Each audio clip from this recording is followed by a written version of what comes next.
guys, today is going to be part 2 of my World Cup flag series.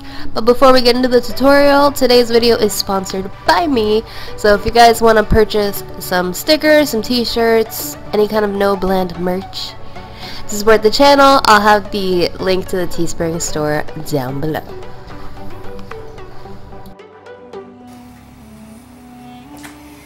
Hey guys, so in my continuing efforts to apparently be comfortable, do a makeup tutorial for each flag that will be, or each country, sorry.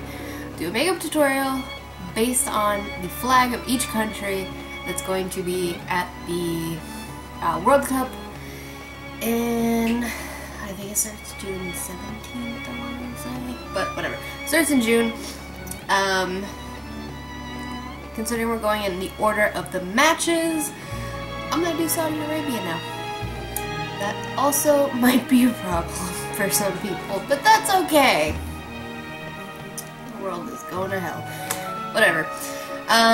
So this one looks pretty easy according to what I have on Google. Basically a green background, white lettering, there is a sword.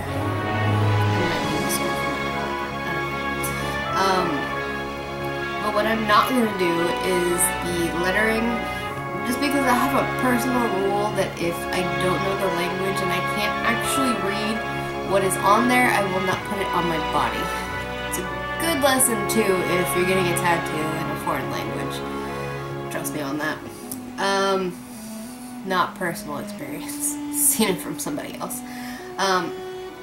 So with that being said, the last look that I did that hopefully have posted up before this, because we're going in order, is Russia. So if you guys want to see that, it'll be in the cards up above, along with a playlist of all the other countries I do. And if there's a country that you guys would like to see a look on that is not necessarily partaking in the Mundial, then let me know. And I'll do that too, eventually, someday. I gotta do 32 countries right now. Let's see if I can get this done before it starts. Alright. With that said, let's zoom you guys in. Also, if you want to know why my hair looks so, like, extra curly lately, it's because I started doing the curly girl method, and I'm not hating it. I'm not hating it at all. Someday I'll post a video about that. I really should, just for anybody who's curious. But that's not what we're here for right now. Let's get this tutorial not out of the way, but underway. Underway is what I meant. So I've already went ahead and primed my eyes, and I'm going to take a like mid-tone brown, and I'm going to put this into the crease. Now what this is essentially going to do is, like, I know that brown is not in the Saudi flag, but I needed something to kind of go with the look that I was going for. If you want to skip this part, you can actually do more like a smoky eye with a green, which is actually a pretty good idea now I think about it. But I liked how this look came out, so I'm not hating it.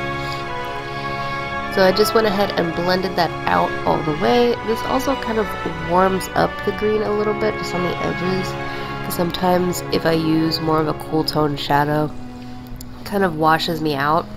And this is kind of a way I found of getting around that. Now for the actual green, we're just going to put that on the lid. If you decide to go with more of a blown out smoky look, you don't necessarily have to follow this, but I did not, so that's what I'm going to do. I'm just going to apply a more like a sparkly green all over the lid, really pack it on. And especially with more shimmery shadows, try not to sweep them so much because it kind of gets rid of the chance of having more fallout if you just press them in. Just on the edges, I'm gonna blend the green into the brown. I'm not going for a cut crease this time, so that should explain a lot. And if you feel that when you do that you lose a little bit of the punch from the green, you can go ahead and apply a little bit more. Nothing bad's gonna happen. I do it all the time.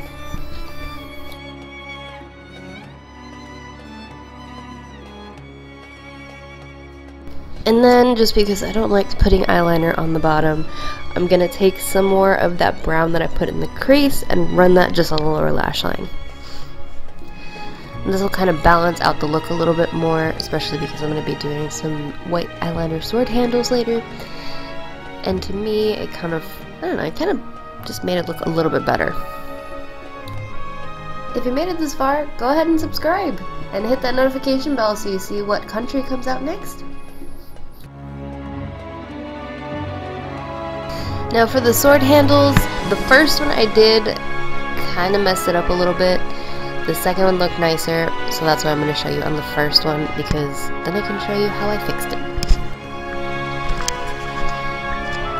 So when I was actually doing the sword handle, I started off trying to draw that, and then I realized, you know what, it would probably be easier in my life if I just did the rest of the eyeliner first, and then went back in and did that, just so I have one less thing to worry about, and I kind of get the easier part out of the way.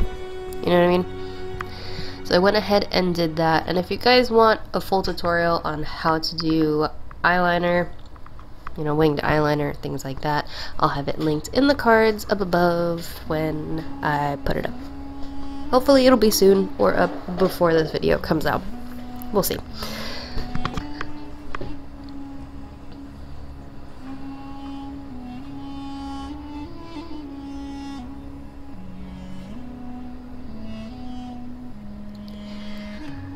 So now the first part that I started actually drawing is the top part of the handle. One thing I would definitely suggest is, if you find that your eyeliner brush works well for doing your eyeliner but not for small detailed stuff like this, switch your brushes. It'll make life so much easier. Also, don't forget to give yourself a little bit of room in the actual handle. That space that I have would not fit an imaginary hand, much less it's not really proportionate to what we're doing. I don't know. So I went ahead and fixed that a little bit later, and I'll show you guys how I did it. And then there was a bump on the bottom part, so I wanted to add that. And then I started kind of fixing the shape. Now I went over and cleaned everything up with concealer, so that way, you know, my edges are a little bit sharper. Is it cheating? No, technically not, because I said so. But mostly because, you know, not everything is always going to come out crisp, so if you have to go in and edit your work, there's nothing wrong with that. So like I said, I went in with some concealer and just kind of drew around and also widened that space where, yeah, your hand is actually supposed to go if you're holding a real sword. Widened that up, and then I went back over it later with a little bit more of that brown eyeshadow, because I realized, hey, one side, the one that you did right, has that shadow. You should probably add that in there. So normally when I apply false lashes, I'll do my mascara afterwards, but because I suck at doing liquid liner without getting it all over the back of my actual lashes, I went in with some mascara to kind of try to get rid of it. Yes, you could technically use a little makeup remover and a Q-tip or cotton bud, whatever, but I didn't actually think of that until I was doing the editing. So yeah, if your lashes become super extra clumpy after this, maybe you should use that makeup remover. Learn from my mistakes. And then I applied some false lashes out of frame, because that is how I roll. But if you guys want to see an in-frame tutorial on how to apply false lashes, I'll also have that linked in the cards. That one's actually done by now. And just for anybody who's made it this far and thinks that makeup tutorials always go out perfect, I can assure you they do not. That was a pain in the butt to get mascara out of my curly hair, but it happens. And that is the finished eye look. And when I tilt my head like this, it doesn't look like I messed up that angle of my eyeliner. At least to me it doesn't. And And for my lips, I decided to keep it a little bit simple this time. I just went with a brownish. It looks pink in this, but it's not. It's more like a brownish, your lips but better kind of deal. Lip color and a little bit of gloss, and yeah, that was about it. So that is the finished look. I hope you guys enjoyed it. If you did, don't forget to give me a big thumbs up, subscribe to see what comes out of my channel next, and hit that notification bell so YouTube knows that you meant it. And let me know what country you guys think are going to, or is going to, win the World Cup this year. Let me know in the comments down below, and I'll see you guys in the next one. Bye.